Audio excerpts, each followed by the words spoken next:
Wig वाला चोर, police का सबसे अनोखा केस।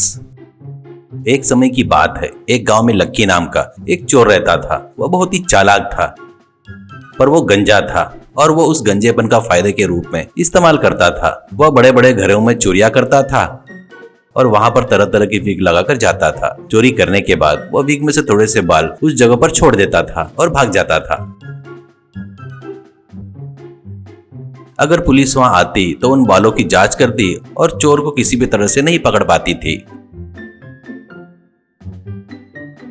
एक दिन लकी उसी गांव के अमीर व्यापारी के घर में चोरी करने गया था। वह घुंघराली विग पहनकर गया था।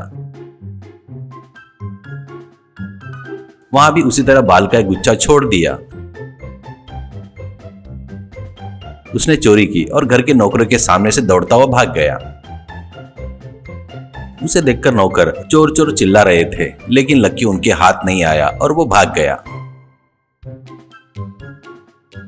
कुछ देर बाद इस चोरी की खबर सुनकर पुलिस वहां पर पहुंची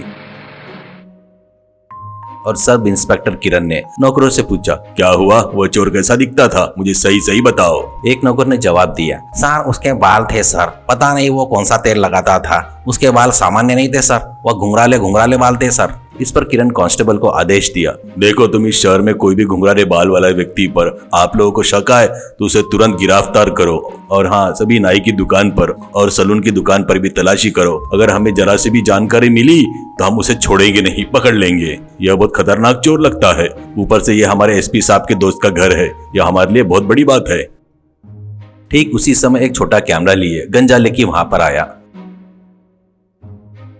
उसने किरण से कहा, अरे सर नमस्ते सर, मेरा नाम लक्की है सर। मैं एक छोटा यूट्यूब चैनल चलाता हूँ सर। ये जो चोरियां हो रही है बड़ी अजीब हो रही है, मैंने सुना है सर। मैं भी छोटे वीडियो बनाकर कुछ जानकारी वीडियो अपने चैनल पर डालना चाहता हूँ सर प्लीज सर। किरण ने डांटते हुए कहा, हे लड़के, क्या तुम्हें दिमाग नहीं है? अगर हम तुम्हें सारी जानकारी दे देंगे तो वो चोर अलर्ट नहीं हो जाएगा क्या? तुम कौन होते हो ये सब पूछने वाले? जाओ जाओ अपना काम करो।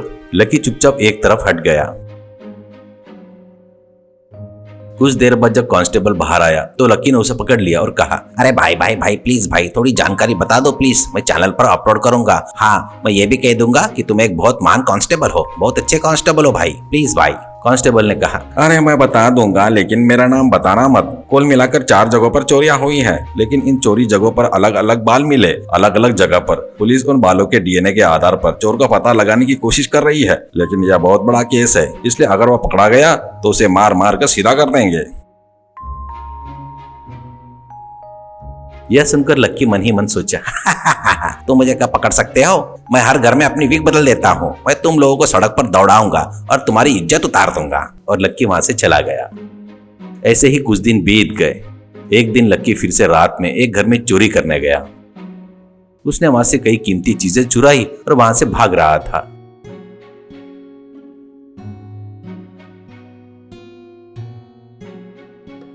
तभी पुलिस की पेट्रोलियम वैन ने उसका पीछा किया। तभी वो झाड़ी के पीछे छिप गया और उसने पैसों की पोटली वहीं रख दी। और कुछ भी मालूम नहीं ऐसा नाटक करते हुए विग पहनकर पुलिस वैन के सामने आ गया।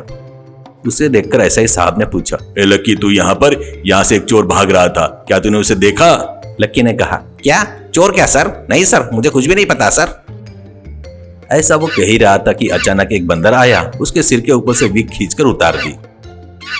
यह सब देखकर पुलिस चौंक गए। उन्होंने लक्की को गिरफ्तार कर लिया और उसके घर लेकर गए। उसके घर में तरह तरह की विग लगी थी और उन सभी विग को इकट्ठा किया और हेयर सैंपल की जांच से यह साबित हो गया कि लक्की वही चोर था। उसके बाद उसे कोर्ट में पेश किया गया। लक्की के वकील ने जज साहब से कहा, अरे माननीय जज साहब, आपको मेरे मुवक्किल पर दया करनी चाहिए। उसकी जल्दी ही शादी होने वाली है। वह सिर्फ इसलिए विग पहनकर घूमता है कि ताकि लोग उसे गंजा ना कहकर उसे छोटा महसूस न करा दे, इसलिए वह तरह तरह की विग पहनता है। आप लोग ने उसे अन्याय पूर्वक उसकी विग उतार कर उसे चोर बना दिया। और हाँ, उसके घर में पैसे या सोना कुछ भी नहीं मिला ना, तो फिर आप लोग सिर्फ विग मिलने से उसे चोर साबित कैसे कर सकते हो? आपको हर हाल में मेरे मुवक्किल को न्याय दिलाना होगा। मुझे तो यह भी डर है कि उसकी शादी होगी या नहीं। मैं आपसे अनुरोध करता हूं कि आप पुलिस से कहे उसे कम से कम मेरे मुवक्किल को गुजारा करने के लिए 10 करोड़ रुपए दिलाए। यह सुनकर एसआई हैरान हो गए। जज ने एसआई से कहा, देखिए आपने जो कहा वो सब ठीक है, केवल बालों के सैंपल मिलने से हम चोरी साबित नहीं कर सकते। आप एक काम करो, उसके पास से चोरी किया हुआ पैसा और सामान सब बरामद करके दिखाए, वरना मुझे आप पर कार्यवाही करनी पड़ेगी और साथ ही साथ उनका मुआवजा भी भरना पड़ेगा जैसा उन्होंने आपसे मांगा है। यह सुनकर किरण ठीक है कहकर सिर झुकाकर बाहर चला गया। इसके बाद लक्की को पुलिस की हिरासत में ले लिया। एक लाई डिटेक्टिव टेस्ट करने वाली टीम से किट्टू आया। किट्टू ने लक्की से कहा, अरे देखो भाई, अगर तुम ईमानदारी से सच बताते हो तो हम दोनों पैसे बांट लेंगे, वरना पुलिस तो तुम्हें ढूंढ ही लेगी। तुम्हें पता नहीं, तुम बूढ़े होकर बिस्तर पर भी पड़े रहोगे तो उन पैसों को नहीं निकाल पाओगे। पुलिस की निगरानी ऐसी होती है, अगर पुलिस के साथ कोई डीलिंग किए बिना आधा आधा बांट लेते हैं। क्या कहते हो भाई? इस पर लक्की ने कहा, सर आप क्या बात कर रहे हो सर, आप तो बिल्कुल अन्याय की बातें कर रहे हो सर। मुझे इन पैसों के बारे में कुछ भी नहीं पता सर। मेरे सिर पर तो सिर्फ विगी थी सर, यहाँ तक कि मेरा वर्कशॉप वाला बहुत भरोसेमंद दोस्त है, आप उससे पूछिए सर, वो बताएगा आपको कि मैं कितना अच्छा इंसान हूँ। किट्टू तुरंत बाहर आया। उसने किरण को वर्कशॉप वाले के बारे में बताया।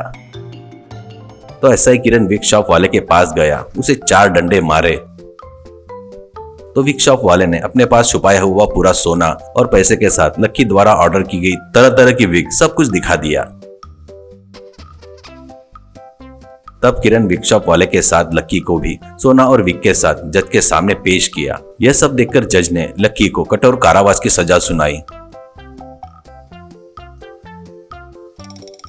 और एसआई ने चालाकी से केस सुलझाने के लिए किट्टू को धन्यवाद दिया।